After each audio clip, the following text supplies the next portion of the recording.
మీ business ఏదైనా మీ ఊర్లో promotion చేయాలంటే అది సుమన్ టీవీతోనే సాధ్యం. ఇప్పుడే సంప్రదించండి. వీకేసే తొందరగా వీకేసేది నా ముందర ఏది ఉంచొద్దు అని చెప్పేసి నీకు 50 రూపాయలు ఇస్తా, పైసలు ఇచ్చి పైసలు పడేస్తా. టెంట్ ఓలేసి రోడేమన్నాడు మన ఇంటికి మాట వేసుకోపో అగ్గి తీసేసిరు, అగ్గి గుంజి పారేసిరు, టెంట్ తీసేసిరు. అంటే కర్మకన్నా చేసేదాకా మీరు ఇంట్లో అడుగు పెట్టద్దు. మీరు ఏ వస్తువు కూడా నేను తాళం వేసేసుకొని ఉంచుతా, ఎవరిని రానియ్యా. అందరం మా అక్క వాళ్ళు, మా అన్న, మా మేడం అందరం కాలు మొక్కినా కానీ వీళ్ళు లేరా మాట్లాడి ఫోన్ మాట్లాడను అక్క అంటే మీ ఫోన్ ఎందుకు పెడతా, మీ కొమ్మటోలేదు మీ ఫోన్ ఎందుకు ముడతా.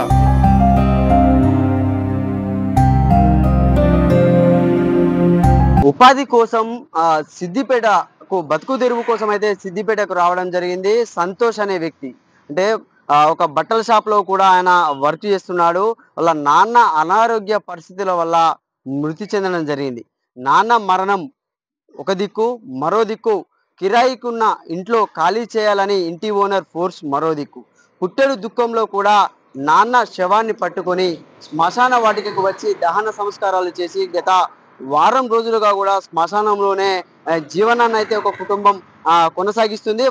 వాళ్ళు ఉండే ప్లేస్ కి అయితే మనమైతే రావడం జరిగింది. శ్మశాన వాటికకు సంబంధించిన వాళ్ళు అయితే వీళ్ళకి వసతి అయితే ఇవ్వడం జరిగింది. ఇక్కడ వాళ్ళు ఈరోజు అయితే దినకర్మ కార్యక్రమాన్ని అయితే చేస్తున్నారు. గత 9 రోజులుగా కూడా వాళ్ళు ఇక్కడే జీవనాన్ని అయితే కొనసాగిస్తున్నారు. ఒక అవమానీయ ఘటన కూడా చూసుకోవచ్చు. అంటే మానవ సంబంధాలు అనేటివి డబ్బుతోనే కూడుకుపోతున్నాయి. అంటే పేదవాడు పేదవాడిగానే మిగిలిపోతున్నాడు, ఉన్నవాడు మాత్రం ఇంకా పెరిగిపోతున్నాడు. అంటే దానికి మాత్రం ఇది కారణం అనేది చెప్పుకోవచ్చు. అసలు ఏం జరిగింది అనేది కూడా వాళ్ళ కొడుకుని అడిగి తెలుసుకునే ప్రయత్నం అయితే చేద్దాము. అంటే చెప్పండి అన్న, ఏం జరిగింది, అసలు మీ నాన్న ఎట్లా మృతి చెందాడు, కారణం ఏంటి అసలు ఏంటి?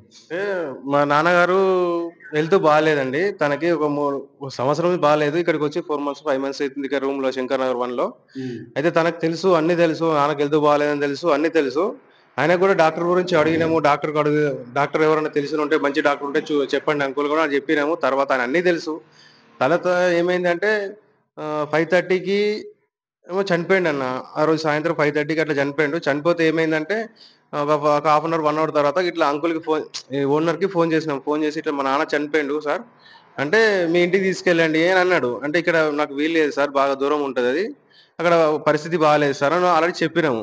చెప్పిన తర్వాత తను ఏమన్నాడు, సరే అని చెప్పేసి ఫోన్ పట్టేసిండు. 8:30కి చేస్తే ఫోన్ కట్ చేసిండు. కట్ చేసిన తర్వాత మేము ఇక సరే అని ఒప్పుకొని ఇక మా బాధలో మేము ఉండి మాకు అందరు వచ్చారు. అందరు వచ్చిన తర్వాత ఏం చేసినాం, ఇక మా అక్క వాళ్ళు ఇటు వచ్చిన తర్వాత 11:30 12కి వచ్చి టెంట్ తీసేసేయి, ఫోన్ చేసి బెదిరియడము, ఇట్లా మస్తు చాలా జరిగినాయి. అది మస్తు ఇబ్బంది పెట్టిండు. రాత్రి మీరు కాల్ చేసేదాకా నేను జరగా నుంచి నేను అక్కడ నుంచి పోను, మీరు కాల్ చేయండి, శవం తీసేసుకొని మీరు వెళ్ళిపోండి. అలా మేడము అలా ఆ భార్య కూడా వచ్చింది. ఆ రాత్రి ఈయన కూడా వచ్చిండు. వచ్చి ఇట్లా మీరు శవం తీసేసుకోండి, మీరు బయటకు వెళ్ళండి, మాకు సంబంధం లేదు. అక్క అంటే అక్కనని, చెల్లాడ ఏం మాట్లాడని, ఫోన్ మాట్లాడని అక్క అంటే మీ ఫోన్ ఎందుకు పెడతా, మీ కొమ్మటోలేదు మీ ఫోన్ ఎందుకు ముడతా, మేము ముట్ట అవసరం లేదు, నాకు ఎవరితో మాట్లాడే అవసరం లేదు, మీరు వెళ్ళండి, మీరు కాల్ చేసి వెళ్ళండి, మీరు వెళ్ళేదాకా మేము ఇక్కడనే కూర్చుంటాం అని చెప్పేసి వాళ్ళు అంటే వచ్చి కరాఖండిగా శవాన్ని తీసేయాలి అని చెప్పారన్న. ఖచ్చితంగా తీసేయాలి. ఇప్పుడు ఈ రాత్రి ఎక్కడికి పోవాలా, ఏం చేయాలా, అందరం మా అక్క వాళ్ళు, మా అన్న, మా మేడం అందరం కాలు మొక్కినా కానీ వీళ్ళు లేరు. ఆమె ఆ సీసీ కెమెరా ఫుటేజ్ కూడా ఉన్నది ఆయన దగ్గర, తన దగ్గర ఉన్నది, నాకు తెలిసి ఉంటది. అది ఎంత బతిలన్నా మేము వినలేము, అవసరం లేదని చెప్తే మళ్ళీ మా అన్నయ్యకి వచ్చి, మా చిన్న కోడలు ఉంటారు, మా అన్నయ్య ఫోన్ చేసి మాట్లాడి తర్వాత తను వచ్చేసరికి ఇల్లు ఏమనుకున్నారో ఏమో కథ అని చెప్పేసి పొద్దున కాల్ చేస్తాం. ఇప్పుడు అక్కడ శ్మశాన వాటికి కూడా ఓపెన్ ఉండదు, మాకు ఇక్కడ పోవాలని దిక్కు లేదు. 12:30 1 గంటల రాత్రికి ఏం చేయలేని పరిస్థితి సార్ అని చెప్పేసి అంటే, మా అన్న రాత్రి 1ంటికి వచ్చి కూడా గొడవ చేసారు. వాళ్ళు టెంట్ తీసేసిండు. మనం కట్టేస్తాం కదా అన్న, కట్టె కూడా తన్నేసిండు, టెంట్ తీసేసిండు, ఇవన్నీ చేసినా కానీ మేము ప్రదేపడ్డాం. ఇప్పుడు ఈ శవాన్ని తీసుకొని ఎటు వెళ్ళాలి, మా నాన్నని తీసుకొని ఎటు వెళ్ళాలని మస్తు ఇబ్బంది అయింది. ఎవరు ఆ రాత్రి ఎవరు కూడా లేరు. ఆ గల్లీ మన కొత్తగా అసలు తెలియదు, ఎవరు అనేది తెలియదు. ఇక సైలెన్స్ ఊరుకున్నాం. పొద్దున ఇక మళ్ళీ మా అన్నకు ఫోన్ చేస్తే మా అన్న రాత్రి వచ్చి చిన్న గొడవ నుంచి వచ్చి ఇట్లా మాట్లాడి ఫోన్ చేసి ఇట్లా అందరు శవరం ఏంది శ్మశాన వాటికే పోయినాం, లేరు, ఎక్కడ కూడా అవైలబుల్ లేదు. పొద్దున 6 o'clock అట్లా తీసేస్తాము, ఏదైనా 6 గంటలకు తీస్తారట, తీసుకుంటేనే మేము తీసుకొచ్చేసుకుంటాం, మీకు ఏం టెన్షన్ లేదంటే కర్మకన్నా చేసేదాకా మీరు ఇంట్లో అడుగు పెట్టద్దు, మీరు ఏ వస్తువు కూడా నేను తాళం వేసేసుకొని ఉంచుతా, ఎవరిని రానియ్యా అని కళాఖండిగా చెప్పిండన్న. మస్తు ఇబ్బంది పెట్టిండు సారు. ఇక అక్కడికి మా ప్రెసిడెంట్ రాజు అనే ఒక గల్లీలో ఉంటాడు, శంకర్ నగర్ లో, తను చెప్తే ఈడికి వచ్చినాము. ఈ గచ్చి ఉన్నాం ఇప్పుడు 9 రోజులు అవుతుంది. ఏ డేట్ నాడు చనిపోయింది మీ నాన్న? 11th కి 11కి చనిపోయిండు. సాయంత్రం 5:30కి చనిపోతే 7:30కి 7కో 8కో చేసిన ఫోన్ తనకి ఇట్లా చనిపోయిండు అని చెప్పేసి చెప్తే ఇట్లా ఈ విషయం అయింది. ఇంకా మొత్తం మస్తు ఇబ్బంది పెట్టిండు. ఇక నాకు ఇప్పుడు ప్రస్తుతం అయితే ఇది ఉన్నది, ఇక వాళ్ళు వీళ్ళు హెల్ప్ చేస్తున్నారు, అంతే తప్ప ఏం లేదు ఇంకా నాకు. అంటే మళ్ళీ మీరు ఉదయం ఎన్ని గంటలకు తీసుకొచ్చి శ్మశానానికి బాడీని? పొద్దున 6 గంటల వరకు తీసుకొచ్చినాం, 6:30 7 అయింది. అది కూడా ఆ టెంట్ వాళ్ళకి కూడా టెంట్ తీయాలి. టెంట్ ఆయనకు ఫోన్ చేస్తే ఫోన్ లిఫ్ట్ చేయలేడు, ఆయన తీసేయమంటారు. రాత్రి ఫోన్ చేస్తే లిఫ్ట్ చేయాలి. 1 గంట రాత్రి ఎవరు లిఫ్ట్ చేస్తారు, చేయలేరు. పొద్దున ఇప్పుడు అది వస్తుంది కదా, బండి వస్తుంది కదా, ఆయన చెప్పిండు అది వీకేసేది, తొందరగా వీకేసేది, నా ముందు ఏది ఉంచొద్దు అని చెప్పేసి నీకు 50 రూపాయలు ఇస్తా, పైసలు పడేస్తా, అది తీసేయి, టెంట్ తీసేసి ఆడ పడేసేయి అంటే తను చేసిండు. ఇప్పుడు ఇంకా ఉన్నాడు డ్రైవర్ కూడా ఉన్నాడు, ఇక్కడ మన దగ్గర ఉన్నాడు. ఆ డ్రైవర్ తీసేసి పక్కకు పెట్టిండు. అప్పటికే టెంట్ అయినా వస్తే టెంట్ సామాన్లు కుర్చీలు ఇట్లా వేసుకొని ఆ సేవ బిడ్డ తీసుకొని వచ్చినాం నాన్న, మా అమ్మ, నేను, మా పిల్లలు. ప్రాపర్ ఎక్కడ అసలు మీరు సిద్దిపేటకి ఎన్ని రోజులు అవుతుంది? సిద్దిపేటకి వచ్చి నేను 6 months అవుతుంది అన్న, 6-7 months అవుతుంది. మాది మార్చేడు ఎక్స్రోడ్ గన్పూర్ ఉంటుంది. ఇక అక్కడ కొద్దిగా ఇబ్బంది ఉందని చెప్పేసి ఇటు వచ్చినాం. అంత బతుకుదెరువు లేదు కాబట్టి ఇక్కడికి వచ్చేసి చూద్దామని చెప్పేసి వచ్చినాయి. ఇక నాన్నకి కొద్దిగా బాగా సీరియస్ అయ్యేసరికి నేను ఎటు పోలేను, నాన్నని చూసుకుంటూ అమ్మని చూసుకుంటున్నా. ఇక మా మేడం ఒక ఆమె తిరుపతి షాప్ లో వర్క్ చేస్తుంది, 6,000-7,000 వస్తుంది ఆమెకి. ఆమె మీదనే మేము ఎలా తీసుకుంటున్నాం.